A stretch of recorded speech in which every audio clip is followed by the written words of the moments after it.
My name is Lauren Power. I'm the founder and managing director of Young Professionals in Foreign Policy Tokyo. And with me today is Tristan Norman, who is also part of YPFP Tokyo as our programs officer. He also served as our focal point for our local conference of youth for Japan, which has just closed this past week. And we welcomed over 300 registrants to our local conference of youth.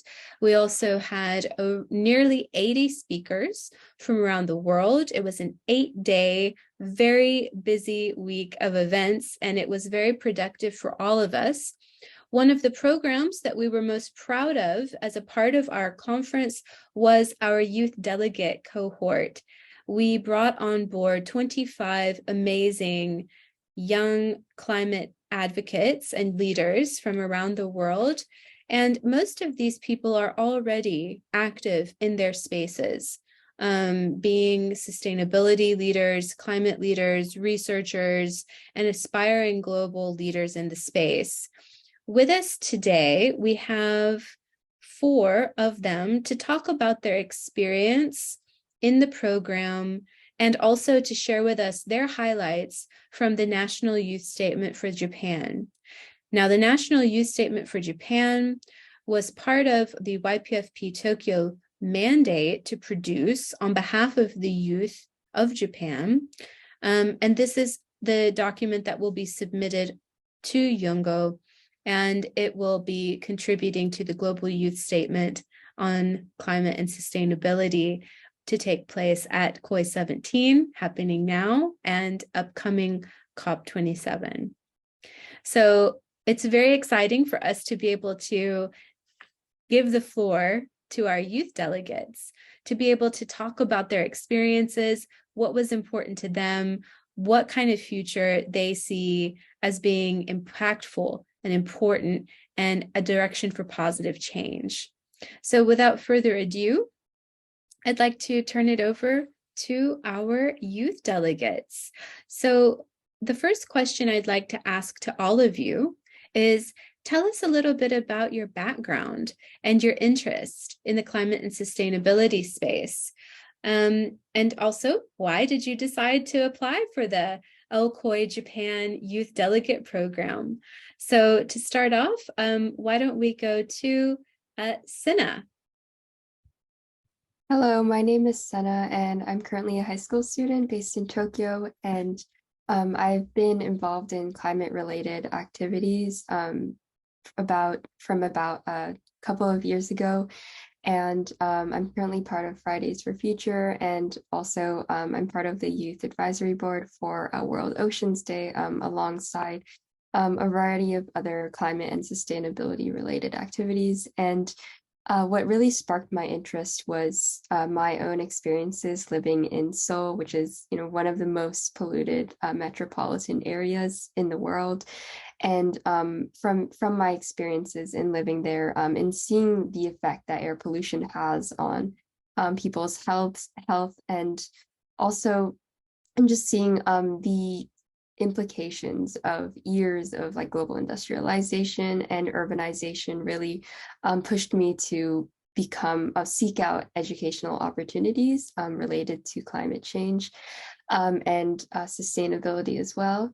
And as for why I decided to apply for the LCOY Youth Delegate Program, I very highly value youth voices, especially in politics, and considering how many voices are still left unheard, and how many perspectives still have to be included within the policymaking sphere, I feel as though my sort of want to convey and uplift voices that weren't necessarily heard in the policymaking sphere, and to also be part of change making, and to be part of the movement for a better planet, I think, was what urged me to apply for the Youth Delegate Program. Amazing. Thank you for that. Maybe next, let's hear from Nour. Hello, My name is Nour. I'm Egyptian. Currently, I'm working at a renewable energy venture in Tokyo, but I'm also affiliated with the Osaka School of International Public Policy, pursuing my PhD. So a bit about my background. I come from a sort of activist background. I got my start out in high school, doing like a climate action workshop. And that's when I first started learning about how climate change is the issue that affects everyone, basically. And about why I wanted to be an LCOY delegate is I wanted to try and make a change locally. Yeah, so that's it for me. Perfect. Thanks for that. Dorothy, how about over to you? Hello, everyone. I'm Dorothy, a Vietnamese student. I'm currently being in Tokyo. So for me, I've been engaging in climate activities for the past 2 years. I feel like it's not quite late compared to other people. So I'm a member of the Youth for Climate Initiative from UNDP Vietnam. And also I'm a trainer on energy transitions in Vietnam as well. So one of the biggest motivations for me to take part in LCOY Japan this year is I want to, I feel like Japan commitment in COP26 is not ambitious enough.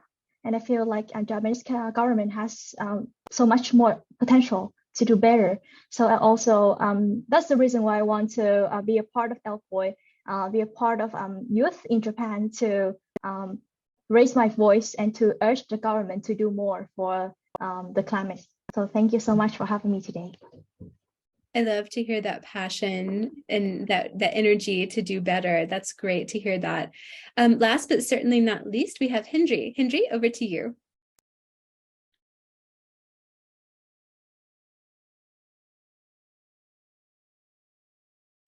Oh, Hendri, at least from my side, I can't hear you.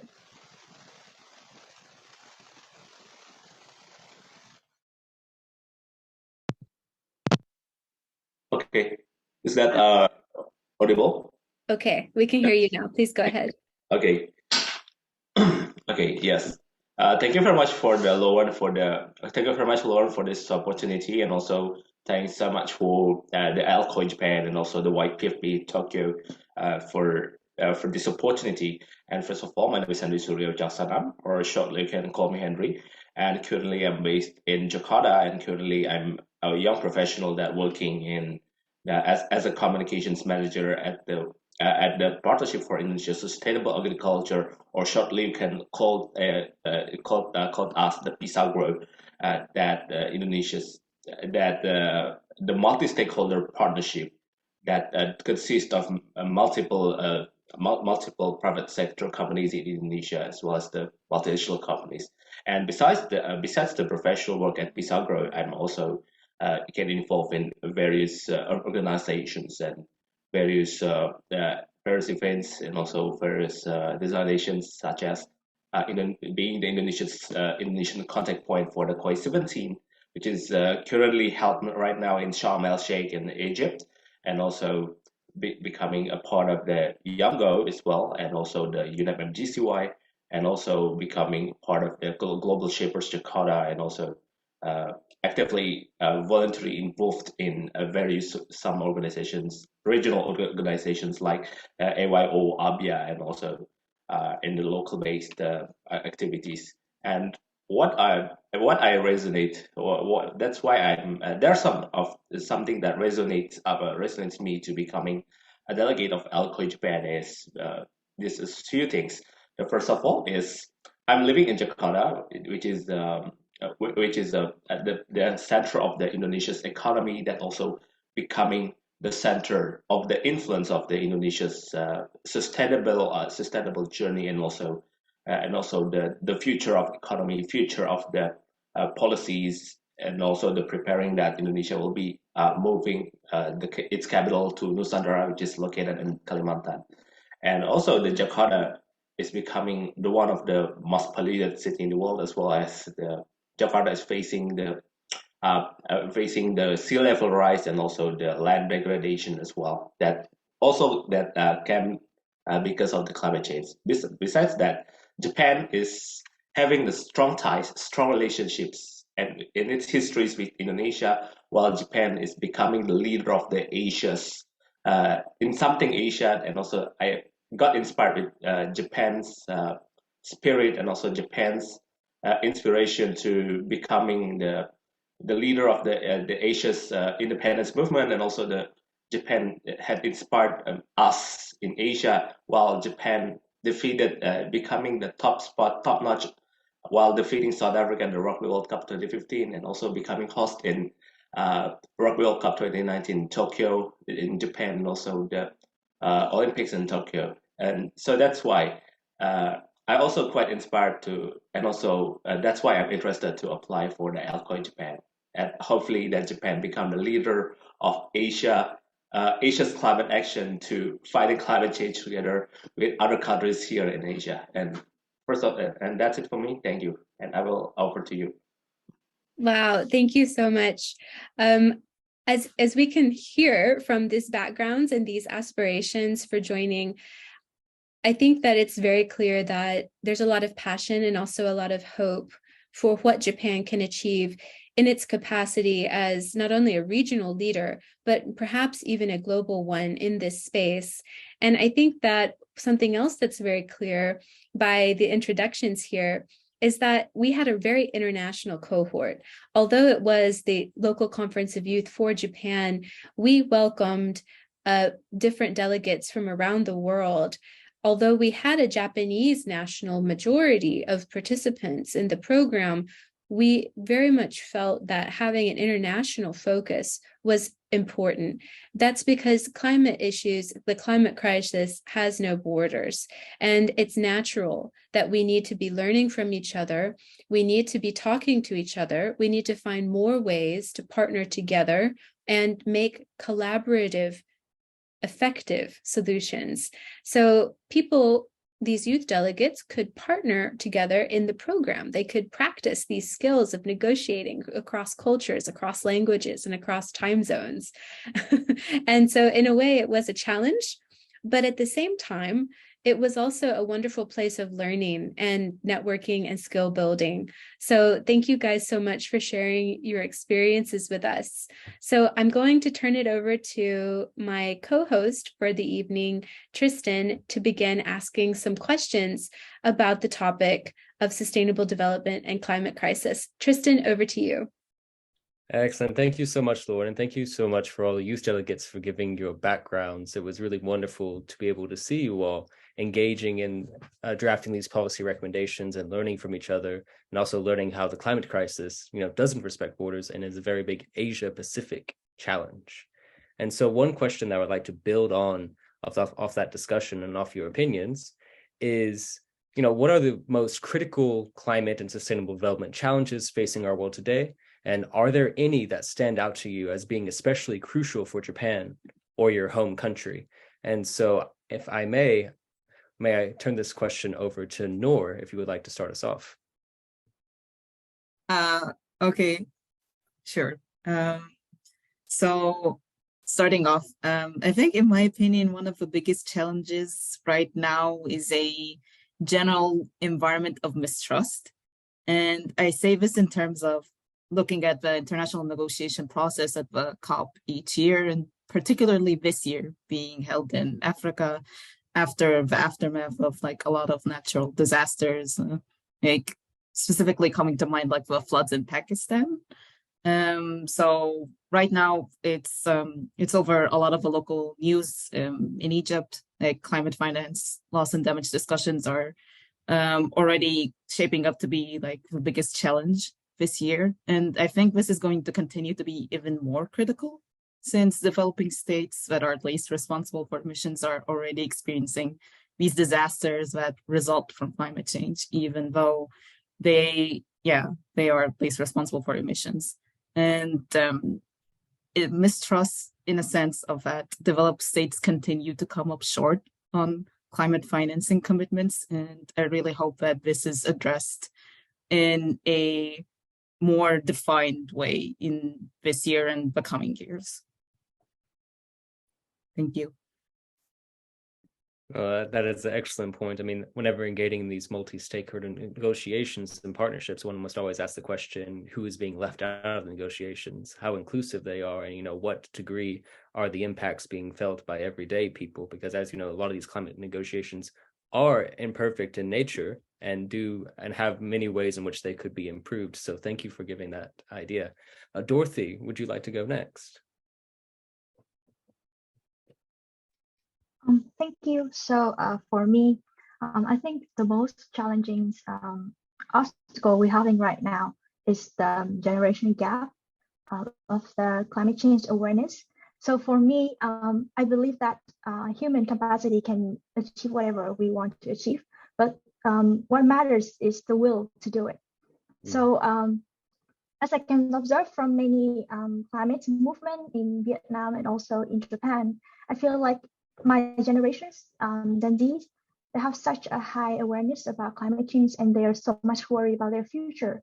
However, when it comes to older generations, let's say my mom, my dad's generations, and also my grandma, grandpa generations, they don't take the climate change problem as serious as us. But however, they are the decision maker, and also many of the most advanced climate knowledge and technologies was invented by the older generation, right? So we can see that there's now a scientific consensus on climate change, but I don't see the social consensus on climate change.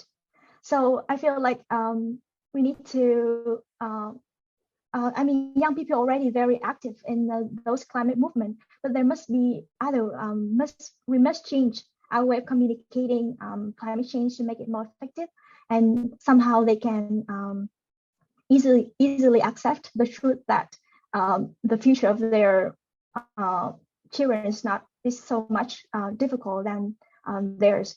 So in case of this problem, I think it's very serious in Japan as well, even though Japan is very it's a developed country. So from my experience, when I go to the a very small grocery store, and the how to say, the fruit was already covered in plastic bag, and I tell a woman who's owned the store that okay, I will take this home, but she insisted on giving me more plastic bag to cover the plastic bag of the fruit.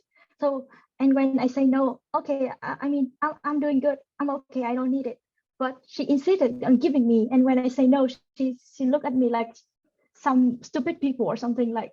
So I think there's such a huge generation gap here that we need to really solve.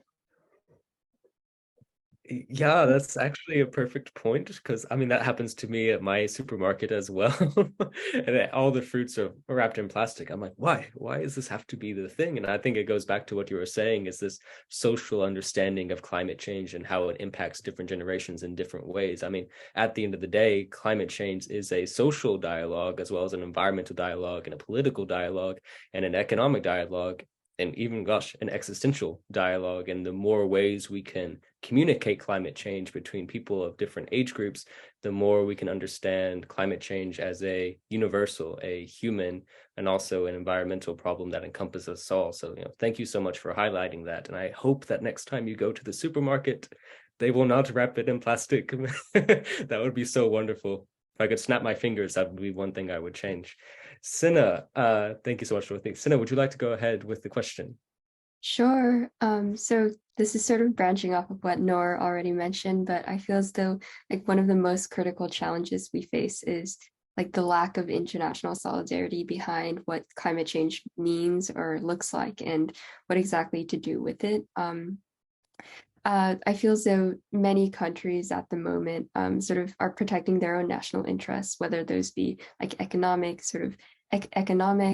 or just, I guess, promoting the sort of perpetual growth of their economies over the like social welfare of their people that are affected by climate change, or even thinking about the future impacts that climate change may have on their sort of country. So I feel as though a very huge barrier that I myself don't really have an answer to would be having country leaders realize the urgency of this issue and actually implement policies that shift the sort of narrative and shift the dialogue concerning climate change in the policymaking sphere.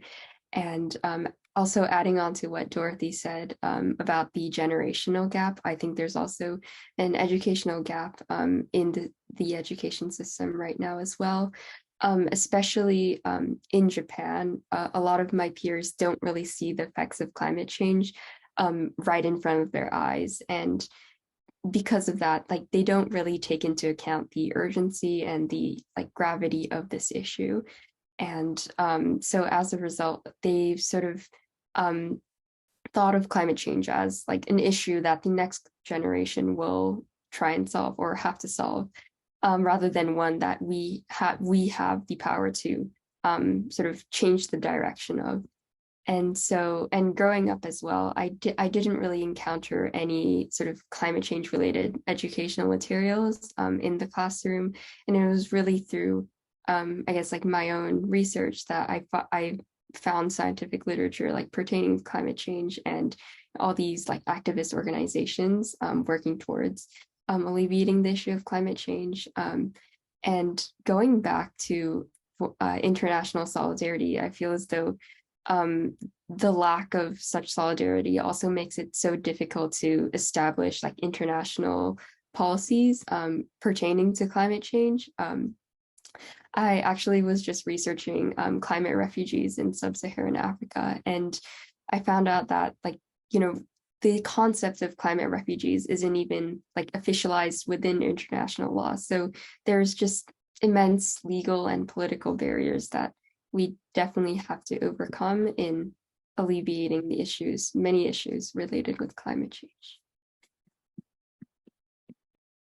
Thank you so much, Sena, for those wonderful comments. I mean, it seems like, you know, what governments a lot of the world has not woken up to is that climate risk is economic risk, it's political risk, it is supply chain risk, it's a whole entire risk factor that is compounded upon itself. The less the people take it as a sense of urgency, the more their future policy considerations become more complicated because they didn't take climate change as into an account. And so, you know, highlighting that within negotiations or within bilateral agreements is really quite essential. And I also like one of the other points that you put up is that, you know, climate education within school systems is almost non-existent. It seems like anybody that does climate change work, climate change is the ultimate independent study project, in that, you know, once you're aware of it, you have to do your independent research.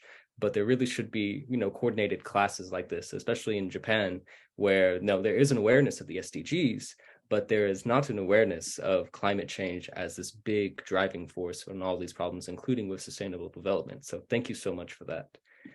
Hendri, would you like to go ahead with the question as well? Sure. Okay. Yes, it will be the same question, I guess. Okay, sure. Okay, thank you very much. And also, I'm also quite resonated with the previous questions by Dorothy and also the Sena Chang as well.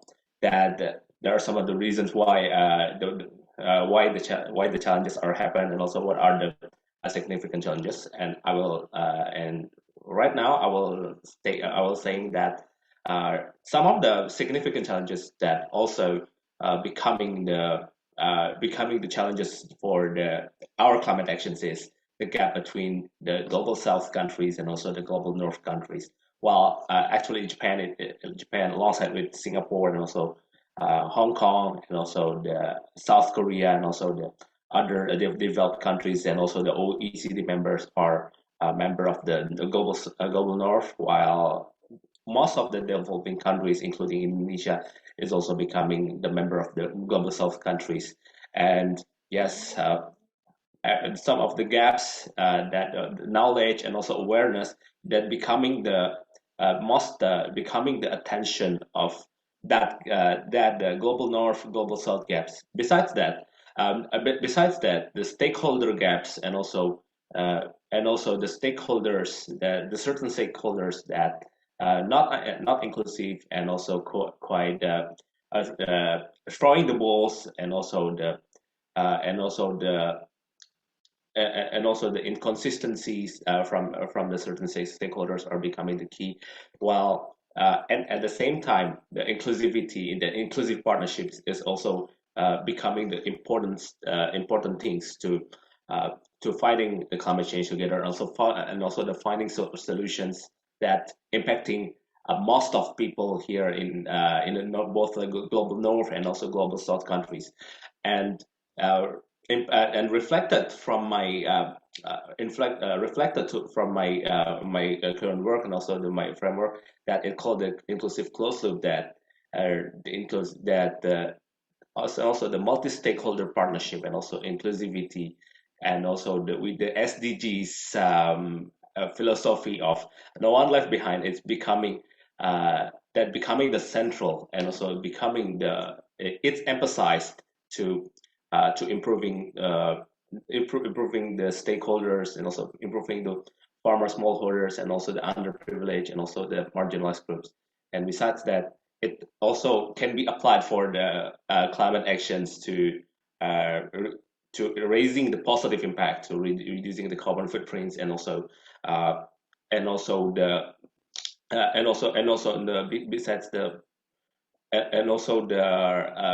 the climate change as well. And that's it. That's why inclusivity and also the stakeholders have to be aware regarding the climate change, and also have everybody had their own roles to doing the real actions to fighting the climate change. I think that's it for me. Thank you. Well, thank you so much, Hendri, for those wonderful comments. I see all the other delegate heads nodding in agreement that, whenever we're thinking about climate change, we also need to think of it as also climate justice and climate inequalities and climate inclusivity, especially within stakeholders, to making sure that, whenever we are taking climate action, we have to ask ourselves, are we being inclusive of those that are most vulnerable? And how are we bridging these partnerships and bridging these coalition building to address climate change across sectors? And so that is really quite essential, not only in the global north, but also in the global south as well. Excellent. Thank you so much, everyone. Lauren, over to you for our next question. Thank you, Tristan, and thank you so much for these amazing answers, you guys. I think that, it's very apparent from this conversation so far that all of us are taking action and all of us are engaged, and all of us also know the importance of co-leadership on these important issues. All of us here are also supporters of youth climate advocacy. In your words, I wonder if each of you can please explain why you think youth leadership in climate advocacy is so important. To kick it off, how about we begin with Sena? Of course. So I think the reason why, youth leadership is so important, especially in this fight, is because we're one of the least to blame for climate change, and yet we're the most vulnerable to its effects. And I think that young people offer such an innovative, unique sort of perspective on matters related to climate change that are much more hopeful and much more sort of inspirational compared to older demographics that I've engaged in. And so we carry this very hopeful sort of beacon of light in our eyes and through the lens with which we look towards the world. And we have a sort of want to change the narrative, change dialogue surrounding climate change. And I think because we also see we're still young and we see sort of the future that we want to build. And that's why I think we really need to take more leadership positions in climate advocacy, because we have a big vision in regards to climate change and other things as well, other societal issues. So I really think that the innovation, the unique perspectives that we bring to the table not only need to be heard, but also listened to and to be implemented. And so, yeah, that's why I would say youth leadership is incredibly important in climate advocacy. Brilliant. I loved the way that you highlighted how young people are hopeful and bright. I think that, oftentimes this challenge can seem quite daunting and it can seem very depressing. So to be able to engage and engage with that hope inside, engage with that vision for the future, and to maintain your drive and determination, despite those feelings of, wow, this is a huge global challenge, that's so valuable. So thank you for highlighting that. How about we go next to Nour? Okay, thank you, Lauren. I think I would like to touch on maybe 2 points. One of them is related to what Dorothy and Sena were saying before.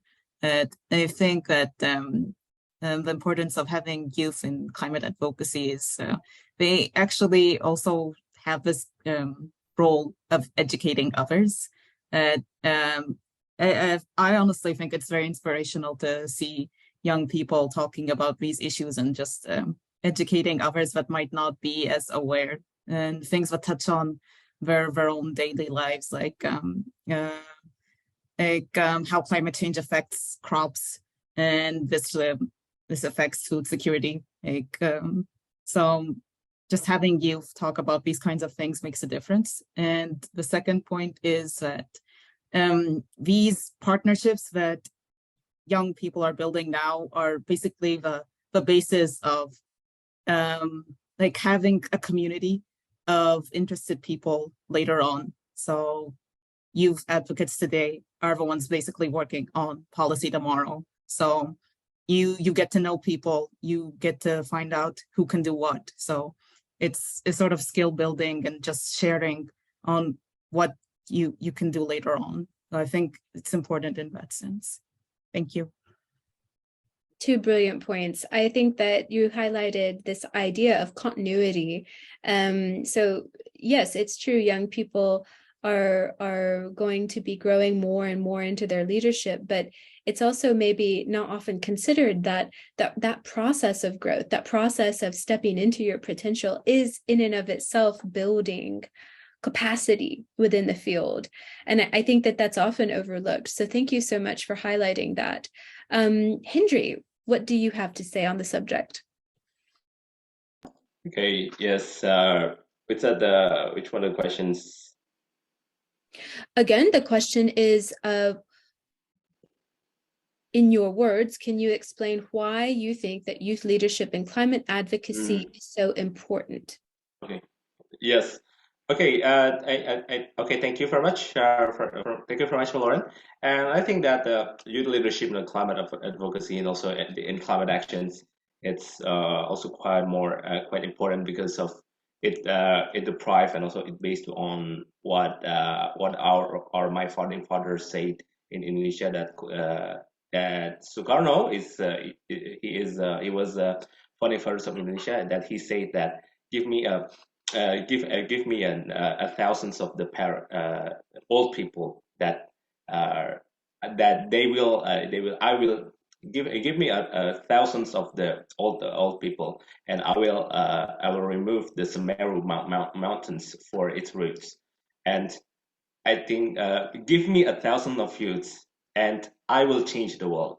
So it resonates of how powerful is youth leadership, and also how important the role of youths for the movements, and also for the contribution for changing the world into the better place.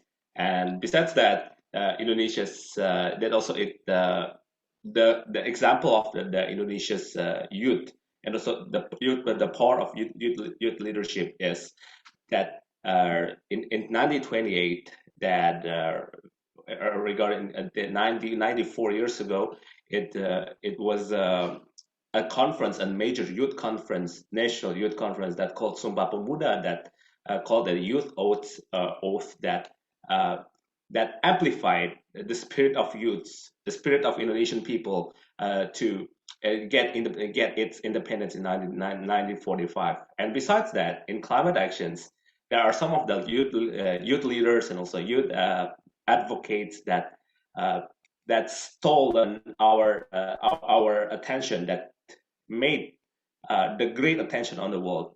For example, is Greta Thunberg that make a great influence through the Fridays for Future, and also the some of the movement in Sweden that called School Strike for Klimatet, that the School Strikes for Climate that were warning us that the importance of the for the carrying into the scientists regarding that climate change is happen. Climate change is the reality, and that's also the conference of youth and also youth delegates having the same spirit, same energy to raising its leadership into for the amplifying the climate actions, for having the significant impacts for the minimizing climate change as well.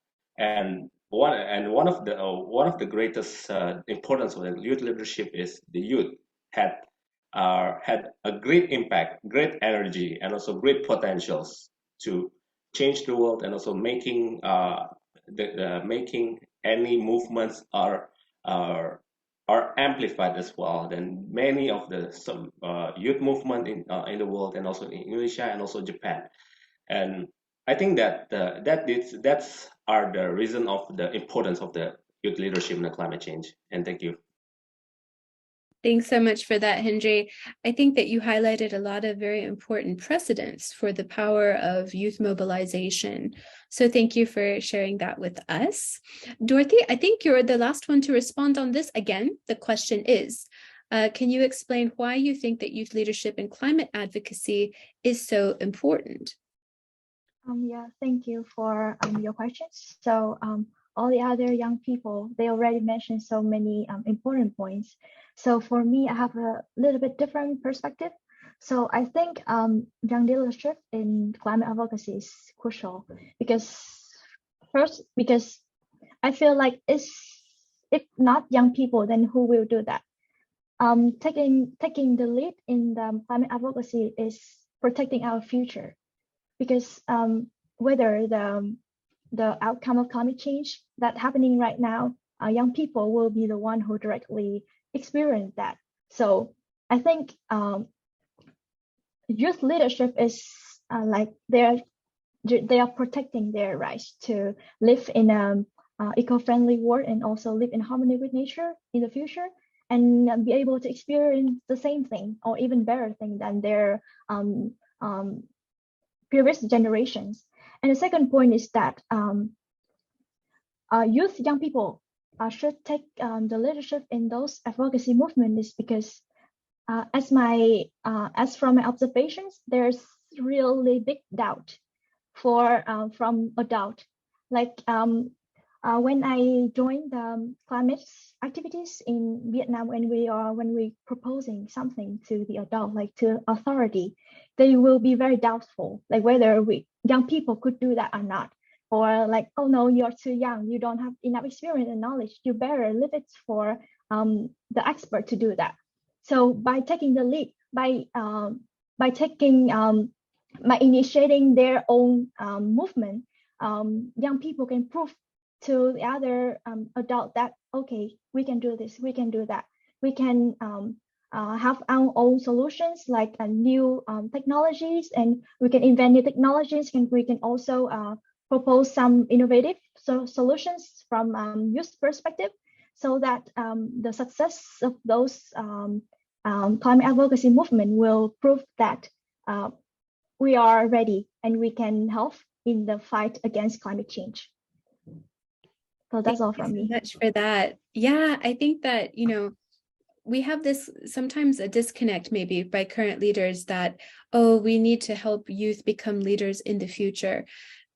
This is maybe a different way of thinking about it. I think that, in fact, as you have said, youth need to be prepared to take on the mantle of leadership that they will surely inherit, and they need to be prepared now. They need to be leading now. There's not such a divide. There's no, benchmark by which we're going to say, okay, and now it's the burden of the next generation. In fact, it's continuing. It's a smooth and seamless transition, and it's a shared burden, as you've highlighted. So thank you so much for that. Well, I'm going to change a little bit our conversation topic. So Tristan, take us to the next question. Yeah, absolutely. And like building off of that, talking about youth leadership and really coming to the moment of engaging in sort of like negotiations with other youth leaders, channeling your expert opinions and your ideas into policy recommendations. All of our youth delegates over the past few weeks has been working on the National Youth Statement for Japan, and they have been doing a tremendous amount of research, dialogues, negotiations, and channeling all of that enthusiasm and that leadership potential into this final outcome document. And so, but before we touch on that, before we begin discussing the content of the National Youth Statement for Japan, I was wondering, delegates, can you share some of your reflections about the process of drafting it? So you were working on thematic task force with an international group of co-delegates. You had 2 weeks of collaborative research, followed by a very, very busy week of LCOY Japan Conference events by day, and also youth negotiations by night. Tell us how you felt about your experience on the program. And in a way, what were some of the key takeaways from this experience? Let's see. Dorothy, would you like to go first this time? We'll switch up the order a little bit. Okay, so thank you. For me, I was working under the Task Force Actions for Climate, Youth Empowerment and Partnerships. So for me, the conference work was super wonderful. Like I had a chance to listen to so many inspiring talk from climate leaders, and also a very enthusiastic young people around the world, not only in Japan. For the working of the drafting of the youth statement in my work, I feel like it's very smooth. Like most of the time, people will agree on the point that are introduced. So I feel like we are heading to the same goal. We are heading towards the same target. So it didn't take so much time for us to work for in our group. However, I was a little bit. I feel like our group could do better. I feel like we lack the chance to talk with more with Japanese young people, because my group is for youth empowerment, right? So I feel like we did not have really have enough time for organize some interviews to somehow interview like up to 10 Japanese climate enthusiasts, young people, something like that. If we have it, maybe our policy recommendation could become so much better. No, thank you for that point. I mean, whenever drafting policy recommendations and, driving that process, inclusivity is always quite essential. We were very happy to have a few members, Japanese youth and Climate Youth Japan, within all of our task forces in which they work on channeling Japanese youth and agency into climate action. They're actually at COP27 right now, which is very, very exciting. I saw on social media that a few of our youth delegates there earlier today.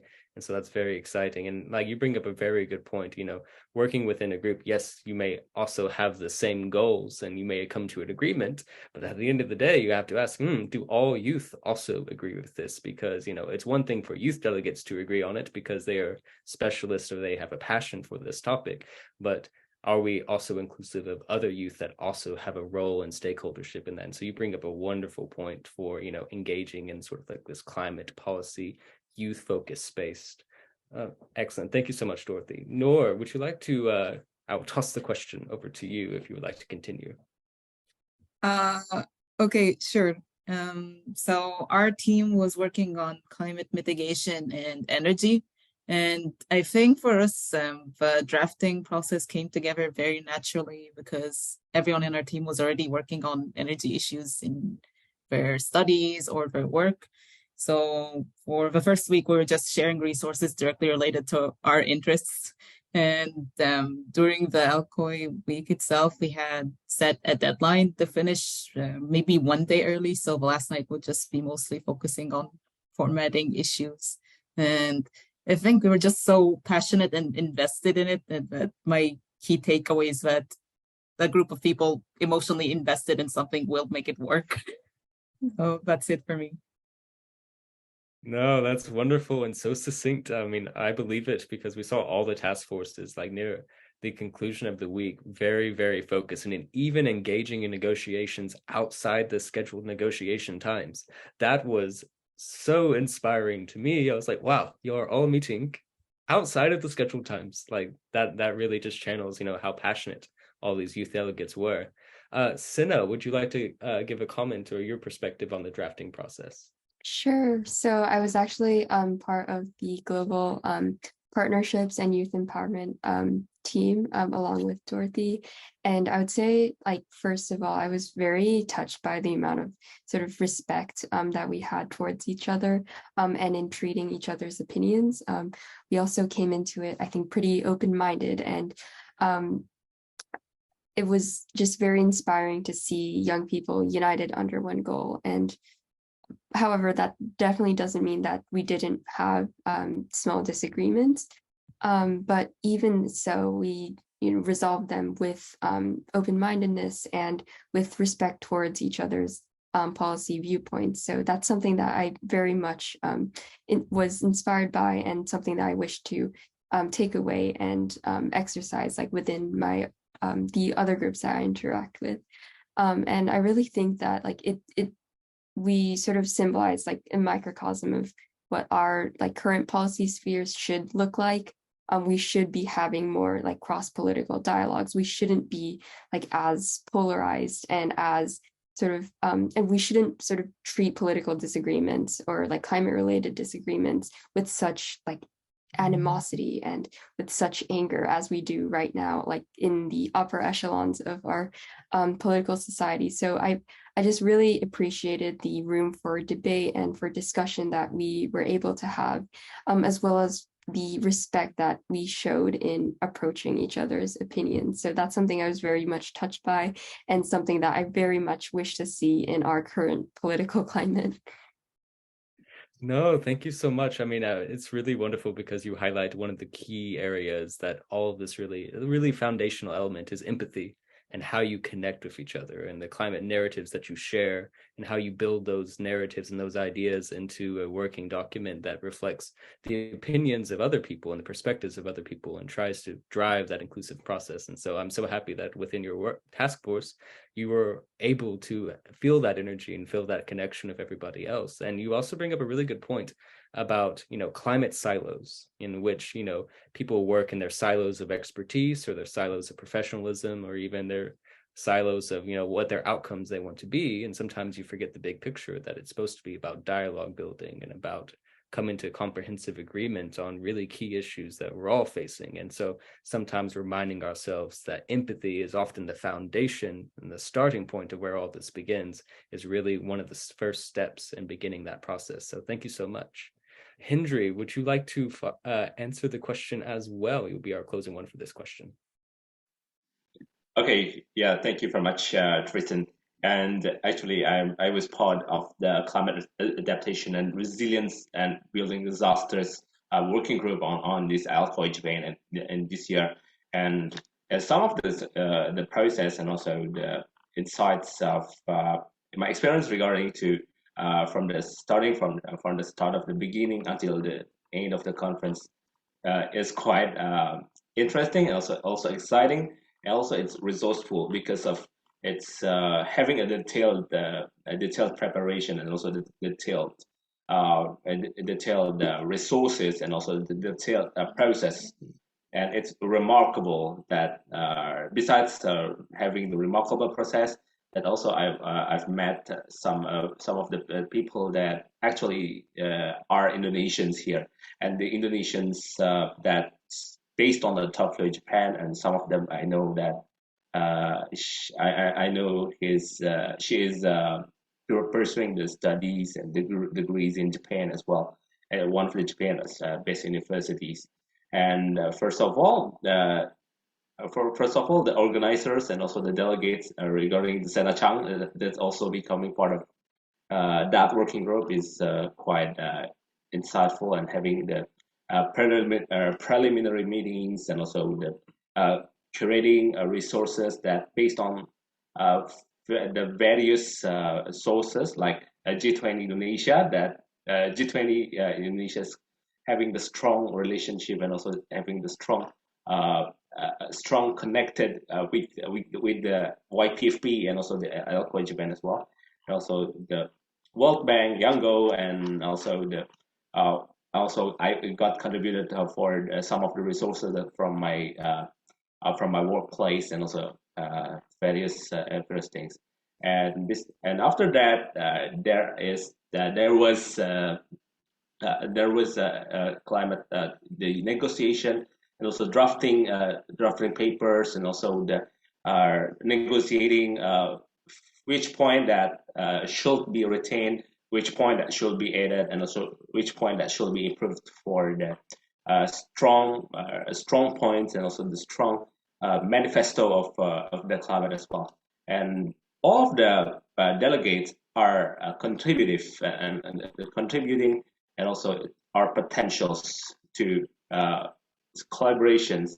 And for this work, and also until the process of for the final conference, the collaboration is really strong, and also the collaboration is really remarkable, and also made some of the great memories here. And this also ended up in the great outcomes with the the NDCs of the LCOY Japan 2022 National Youth Statement that become inclusive, and also the explaining and also demanding the strong voices for the climate actions. So I think that's one of my experience of the LCOY Japan, also my process in the climate adaptations and resilience working group. And I will over to you, Tristan. Excellent. Thank you so much for that statement and talking about how, really engaging in this area is very an inclusive process between collaborating with different peers that are in the climate space. If I may, we may transition to our last question. Just give me one moment. So, as we are all here today, we are engaging in these climate dialogues in this space, and we're coming off the 2022 LCOY Japan, which was a very long process of meeting experts, different climate activists, climate professionals, and you yourself have exemplified all of these leadership abilities and have this experience of, drafting a national youth statement, but also working with an international peer of other passionate youth that are engaged in this process. And I was wondering if I could ask this question. Do you have any advice for current or aspiring youth climate activists? What can they do to educate themselves? What kind of experiences should they be looking for and engaging in to help them build meaningful networks and become more established in the climate space? So building off of LCOY Japan, what recommendations can you give? And if I may, could we turn this question over to Nour, if you would like to start off for us? Okay. So I think my advice would be very simple, is to find people who are interested and talk to them, because that's how you build your network, really. Just everyone knows someone that is involved in one way or another, whether they're studying somewhere or they did some sort of program somewhere. And that's how you start finding out who can do what and matching skill sets to what is needed. So I think that if people just talk to each other more about all of this, then it would be easier to start making plans or just have ideas of what to do.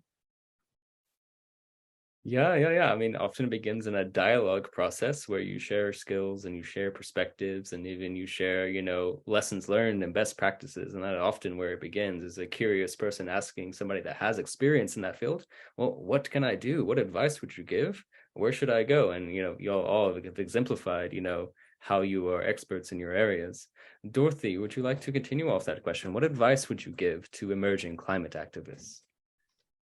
I think I totally agree with Nour's answer.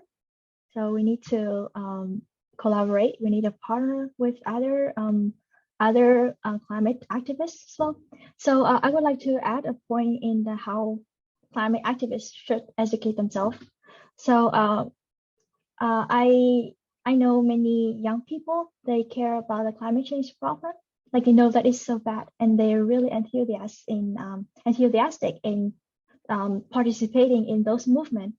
However, they don't have the basic knowledge about climate change. They don't really understand climate change systematically. They know that it's just a bad thing, but they don't really understand it. So for me, I would say they should be serious about learning climate science, like taking the knowledge from the reliable sources like IPCC report, or just the summary of IPCC report, something like that, rather than just screening their social media feeds and read some very unreliable articles. Another thing is that sorry, I think I missed some part of the questions. Oh, here. Okay, so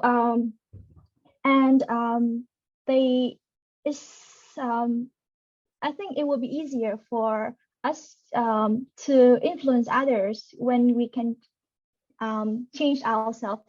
Like we start to change our lifestyle and make people know that you are changing your lifestyle because of the climate problem. And like, I think I learned this from Greta Thunberg.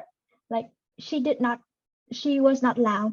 She just go there and she just act as a very enthusiastic climate activist who really care about the future of her generations. So if you are doing good enough, people will start to also to want to work with you and also want to support you.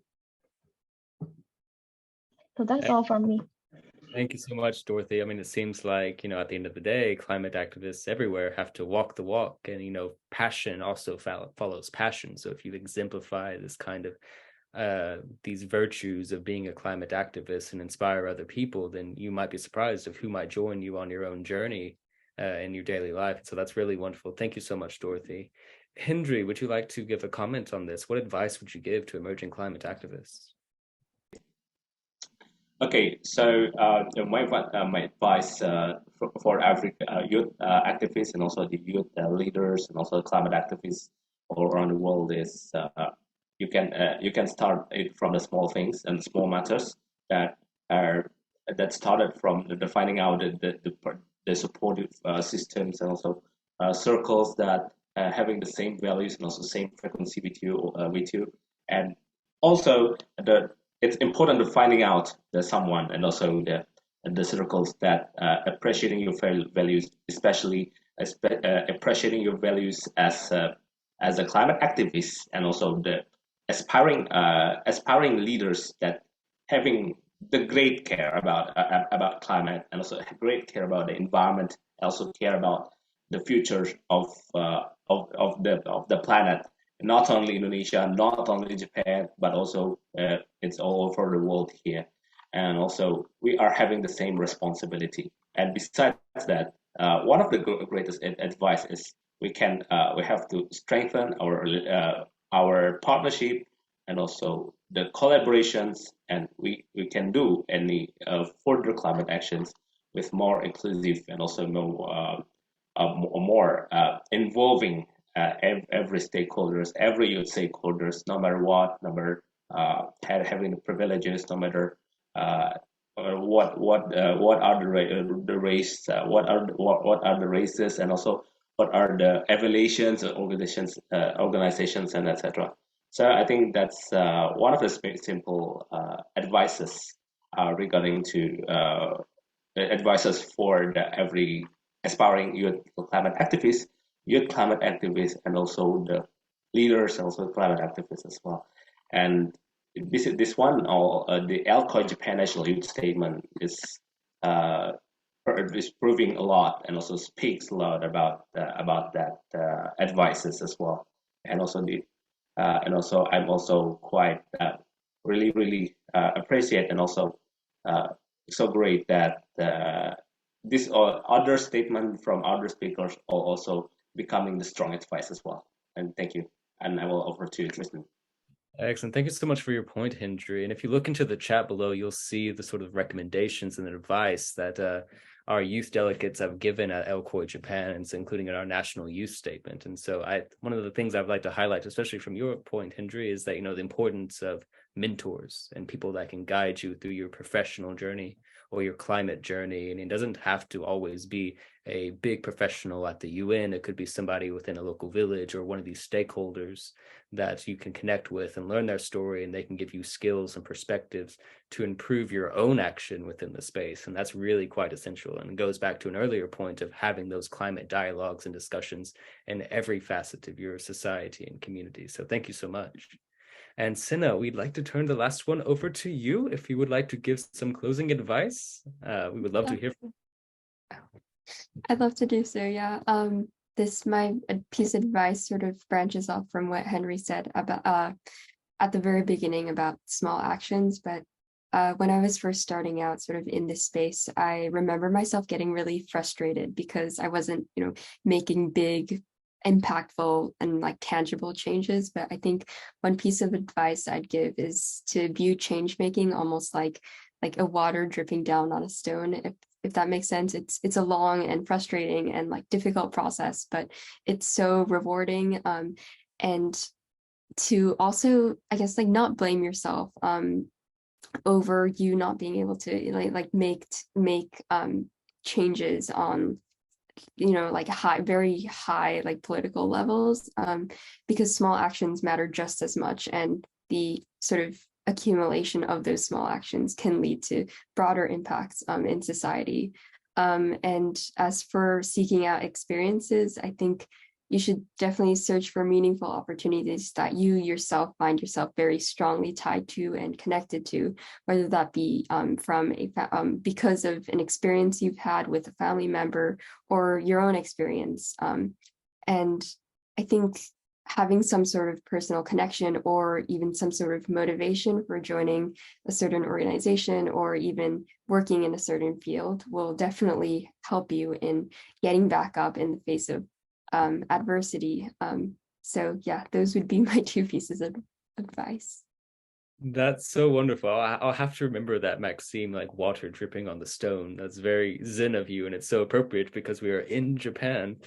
So thank you so much. And I think it's like actually wonderful point that you made is like at a certain point you have to personalize your own climate journey and have inspiration from where you come from where your roots are. And often it is the case that you protect what you love, and you have to have an intrinsic motivation to engage in the climate space, because it is hard to imagine to want to talk about climate change. It's hard to be a climate activist, and often you have to find that support within your communities or practice, within your organizations, within your co-delegate networks, or even within yourself whenever you are really, really needing that support. And so I'm very happy that you highlighted that.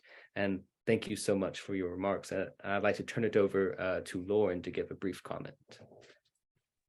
Thanks for that, Tristan. And thanks all of you guys. I think that ending on this note of advice and with a future focus is really important to do.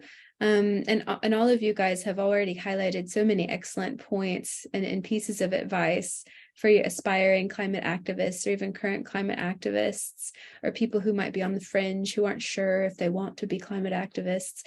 I think what I would add to that is, at every opportunity for engagement, there will always be a sense of loss.